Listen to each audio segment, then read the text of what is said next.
Hi, we are off of the Blue Ridge Parkway in Virginia, and I kept seeing these beautiful white flowers that are they're off the parkway, they're catching my attention. And we had seen this plant before it was in flower, before it shot up this huge middle stem and this beautiful white flowers, but it also had a presence before that.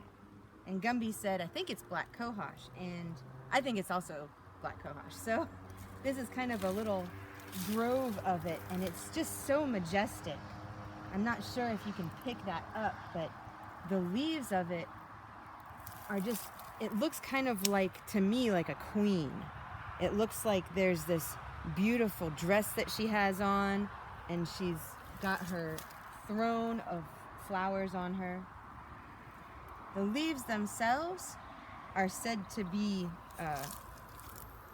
thrice divided, so I guess if you take a look at that, I never really quite understand what these field guides mean, but if you look at that, there's leaves across, and then at the end, it says the biggest lobe is in the middle.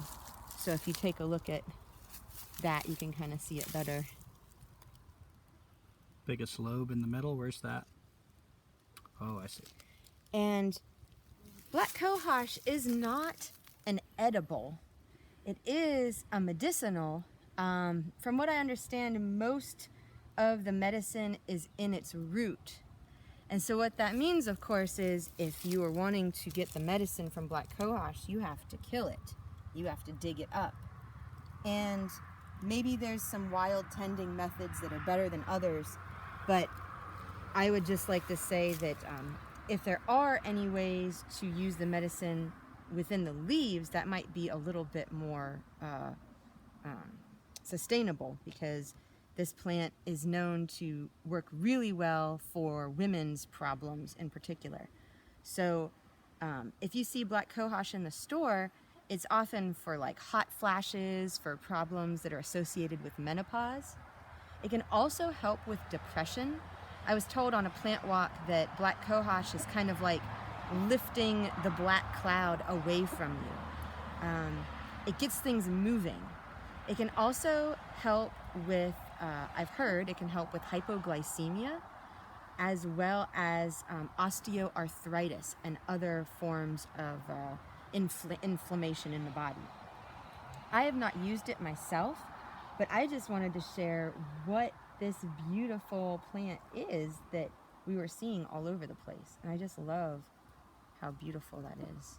Yeah, I have not used it as a medicine either, but it's such a presence. Kind of like when you'd see a bear in the forest. It's a magical, mystical experience, even though you don't necessarily use the bear.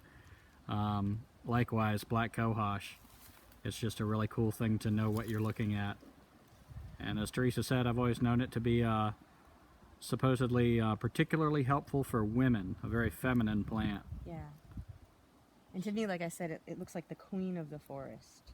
Yeah. If it's like widespread leaves just demanding your attention.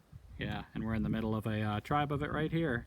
And look how tall it is. I mean, I'm 5'3", and I know we're on a hill here, but this is often 6 feet tall. Yeah, it's taller than Teresa. That's at least 3 feet. But thank you, black cohosh, for being such a majestic plant and providing medicine for some. Thank you. Thank you, black cohosh.